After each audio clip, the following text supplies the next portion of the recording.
Assalamualaikum warahmatullahi wabarakatuh. Kembali lagi di channelnya Sofyan Ats-Tsauri Official.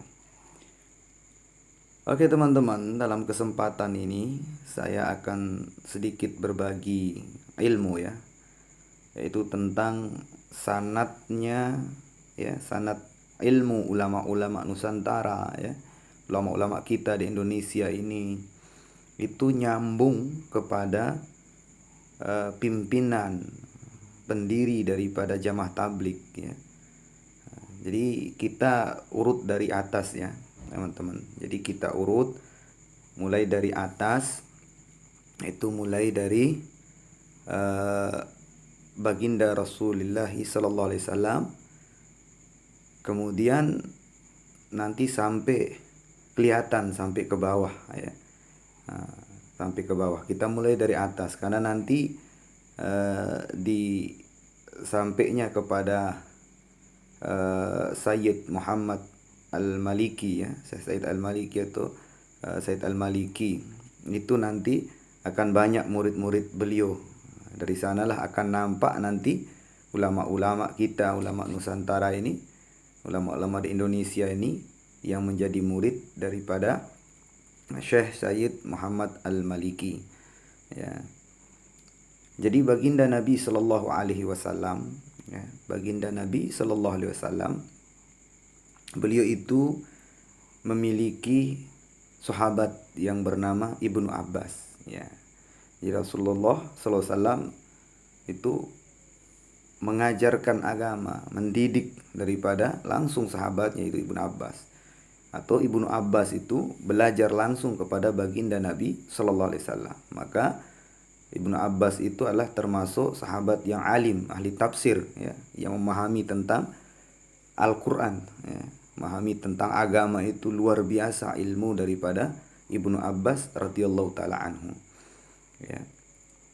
Bahkan Sayyidina Umar radhiyallahu anhu, beliau sering atau pernah bertanya tentang perkara-perkara yang tidak bisa beliau pecahkan dalam urusan agama ini, bertanya kepada Ibnu Abbas radhiyallahu taala anhu.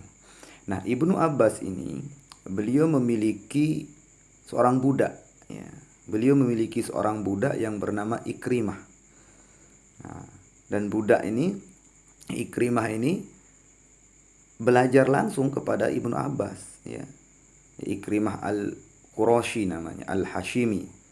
Nah, itu budak daripada Ibnu Abbas.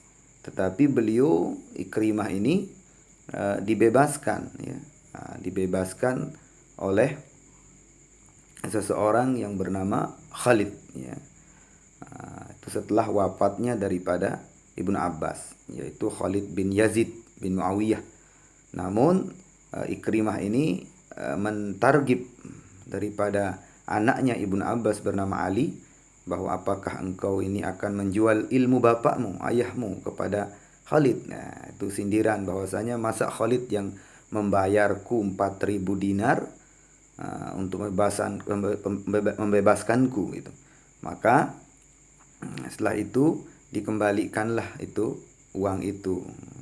Ali menyerahkan Ikrimah kepada Khalid. Artinya Ali setelah dijelaskan seperti itu oleh Ikrimah, maka Ali menyerahkan daripada Ikrimah ini secara sukarela kepada Khalid bin Yazid bin Muawiyah. Jadi Ikrimah ini beliau itu menjadi ulama, ahli tafsir ya, yang alim ya, ahli fikih. Jadi Ibnu Abbas radhiyallahu an, beliau itu sampai mengikat daripada kakinya Ikrimah ini agar tetap belajar agama itu. Sehingga Ikrimah sendiri mengatakan bahwa saya dibelenggu.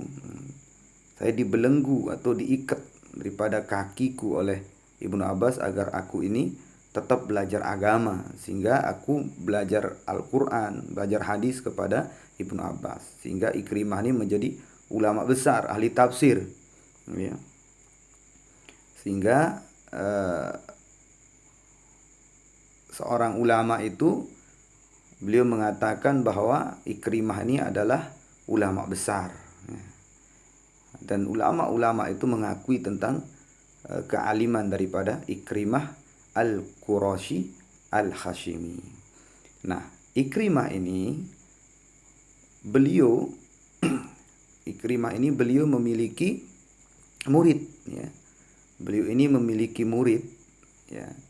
Muridnya itu siapa? Muridnya adalah Imam Hanafi. Nah, Imam Hanafi itu adalah murid daripada Ikrimah, atau Imam Hanafi ini adalah gurunya adalah Ikrimah. Nah, kemudian Ikrimah ini Imam Hanafi ini memiliki murid bernama Muhammad bin Hasan Asy-Syaibani Al-Hanafi. Nah, kemudian Muhammad bin Hasan Al-Syaibani, beliau itu memiliki murid bernama Syekh Hafs Al-Kabir Ahmad bin Hafs Al-Bukhari Al-Hanafi. Nah, kemudian Syekh Hafs ini mengajarkan agama, ya, atau mendidik anaknya sendiri, putranya bernama Syekh Hafsus Shaghir Muhammad Al-Hanafi. Nah, kemudian Hafsus Shaghir ini memiliki murid bernama Abdullah bin Muhammad Al-Haris Al-Hanafi. Kemudian Abdullah bin Muhammad Al-Haris ini memiliki murid bernama Syekh Abu Bakar Muhammad bin Fadl Al-Bukhari. Syekh Abu Bakar ini memiliki murid yang bernama Syekh Ali Al-Khadir bin Ali An-Nasafi Al-Hanafi. Syekh Ali Al-Khadir ini memiliki murid bernama Syekh Syamsul Aimah Abdul Aziz Ahmad Al-Hilwani Al-Hanafi. Syekh Syamsul ini memiliki murid bernama Abu Fadail Syamsul Aimah Abi Bakar Muhammad Al-Zaranjari Al-Hanafi. Kemudian Syekh Fadail ini memiliki murid bernama Muhammad bin Abi Bakar Al-Bukhari. Muhammad bin Abi Bakar Al-Bukhari ini memiliki murid bernama Syekh Jamaluddin Ubaidillah bin Ibrahim Al-Mahbubi Al-Hanafi. Nah, Syekh Jamaluddin Ubaidillah ini memiliki anak. Syekh Jamaluddin ini memiliki anak bernama Syekh Sadrus Syariah, ya. Nah, beliau mengajarkan langsung, berarti muridnya langsung, anaknya muridnya langsung. Nah, kemudian Syekh Sadrus Syariah ini mengajarkan lagi kepada anaknya yang bernama Tajus Syariah Al-Mahmud Al-Hanafi. Tajus Syariah ini memiliki anak juga, memiliki anak, dan beliau mengajarkan anaknya yang bernama Sadrus Syariah Ubaidillah bin Mas'ud Al-Hanafi. Nah, Syekh Sadrus Syariah, beliau memiliki murid yang bernama Syekh Hafizuddin Muhammad bin Ali At-Tahiri Al-Hanafi. Syekh Muhammad Hafizuddin memiliki murid bernama Muhammad bin Muhammad Al-Bukhari. Syekh Muhammad bin Muhammad Al-Bukhari memiliki murid bernama Syekh Aminuddin Yahya bin Muhammad Al-Aqsarani Al-Hanafi. Nah, Syekh Aminuddin ini memiliki murid, ya, bernama Syekh Ibrahim Al-Karki Al-Hanafi. Syekh Ibrahim memiliki murid bernama Ahmad bin Syabli Al-Hanafi. Syekh Ahmad bin Syabli memiliki murid bernama Muhammad bin Siraj Al-Hanuti Al-Hanafi. Syekh Muhammad bin Siraj memiliki murid bernama Khairuddin Al-Ramli Al-Hanafi. Syekh Khairuddin memiliki murid bernama Syekh Hasan bin Ali Al-Ujaimi Al-Hanafi.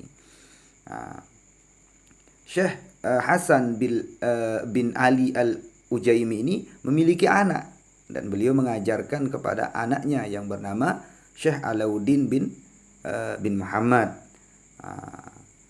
Kemudian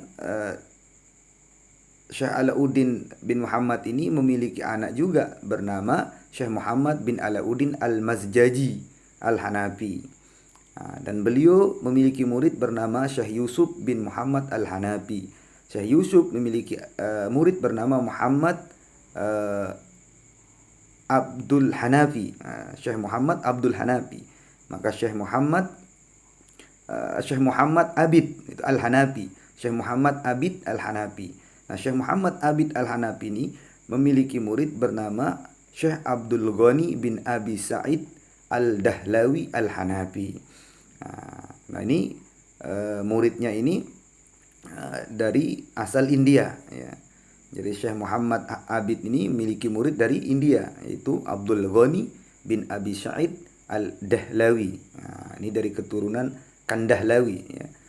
Kemudian Syekh Abdul Ghani ini memiliki murid, ya, bernama Syekh Khalil Al-Shahar Asyhar Nafuri, Syaharnpuri. Jadi dari India juga, Asyhar An-Nafuri atau Syahanpuri bahasa Indianya, dari India juga. Nah, Syekh Khalil ini memiliki murid, ya, memiliki murid yang bernama Syekh Muhammad Zakaria Al-Kandahlawi, yaitu Syekhul Hadis, ulama hadis. Nah, Syekh Maulana Zakaria Al-Kandahlawi ini, beliau ini memiliki murid dalam fikih mazhab Hanafi, yaitu bernama Syekh Syahid Muhammad Al-Maliki. Al-Maliki atau Syahid Al-Maliki. Beliau itu Syahid Al-Maliki ini belajar fikih Imam Hanafi, maka sanadnya dalam urusan fikih Imam Hanafi ini nyambung kepada Maulana Zakaria, karena Maulana Zakaria ini dari India yang bermazhab Imam Hanafi. Nah, Syekh Maulana Zakaria ini, beliau ini adalah termasuk daripada pendiri Jamaah Tabligh, ya, pendiri daripada dakwah tabligh ini. Karena sebelum Maulana Ilyas bergerak, ya, untuk menjalankan kerja dakwah ini, beliau minta usulan dulu kepada Syekh Zakaria. Dan Maulana Zakaria ini yang pengarang kitab Fadhail Amal itu, yang kita baca hari-hari ini, yang Jamaah Tabligh baca hari-hari ini. Jadi itu gurunya daripada Said Al-Maliki, ya, Said Muhammad Al-Maliki. Dan Said Muhammad Al-Maliki ini, beliau itu memiliki banyak murid, terutama di Indonesia. Ulama-ulama Nusantara inilah murid-murid beliau yang kita kenal, termasuk Mbah Mun atau Kiai Haji Maimun Zubair itu murid daripada Syekh Said Al-Maliki. Kemudian juga Kiai Haji Ubaidillah Faqih, Kiai Haji Ali Imron, Kiai Haji Thohir Al-Kaf, kemudian Habib Abdul Qadir Al-Haddad, Habib Naqib dari Madura, kemudian Kiai Haji Ali Karor, kemudian Kiai Haji Muhaimin, kemudian Habib Muhammad Al-Haddad, kemudian Kiai Haji Ihya Ulumuddin, dan masih banyak ulama-ulama di Indonesia, di Nusantara ini yang berguru kepada Sayyid Al-Maliki, yaitu kepada Sayyid Muhammad Al-Maliki rahimahullah. Banyak, sehingga di Indonesia ini ada satu apa istilahnya itu, alumni atau murid-murid daripada Sayyid Muhammad Al-Maliki ini membuat satu kelompok atau satu wadah yang bernama Hay'ah As-Safwah Al-Maliki. Jadi itu ulama-ulama yang pernah belajar kepada Sayyid Muhammad Al-Maliki ini, itu masuk dalam satu wadah itu, yaitu Hay'ah As-Safwah Al-Maliki itu. Itu ulama-ulama besar. Jadi tidak bisa dipisahkan, walaupun dari segi fikih, ya, karena Sayyid Al-Maliki ini sanadnya nyambung kepada Maulana Zakaria, pendiri Jamaah Tabligh, ya, guru daripada juga Maulana Ilyas, ya. Jadi ulama pendiri daripada Jamaah Tabligh Maulana Zakaria ini. Jadi Sayyid Al-Maliki ini belajar kepada beliau. Jadi dari sini kita lihat bahwa para ulama Nusantara ini tidak bisa dipisahkan dari pendirinya daripada Jamaah Tabligh ini dalam hal keilmuan. Mereka tuh sama-sama berpikir untuk agama, sama-sama untuk bagaimana menjalankan kerja dakwah ini, tetapi dengan manhaj atau minhaj atau uslub gaya, metode yang berbeda-beda. Yang intinya bagaimana agar umat ini semuanya taat kepada Allah Subhanahu wa taala. Jadi kalau ada mengatakan bahwa ulamanya Jamaah Tabligh ini mereka jahil, tidak paham agama, itu adalah suatu fitnah keliru. Mereka tidak tabayun, tidak tahu sebenarnya bahwa siapa ulama-ulamanya daripada Jamaah Tabligh ini.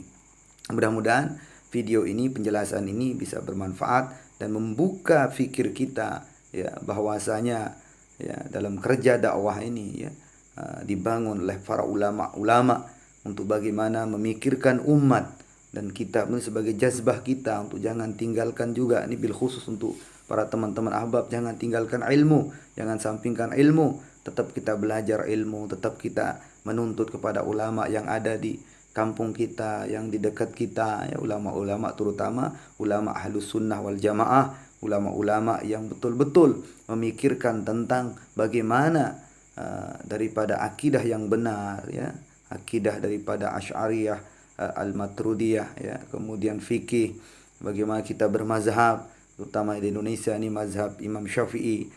Kemudian kita ini bagaimana thariqah yang lurus agar hati kita ini betul-betul mantap kepada Allah Subhanahu wa taala.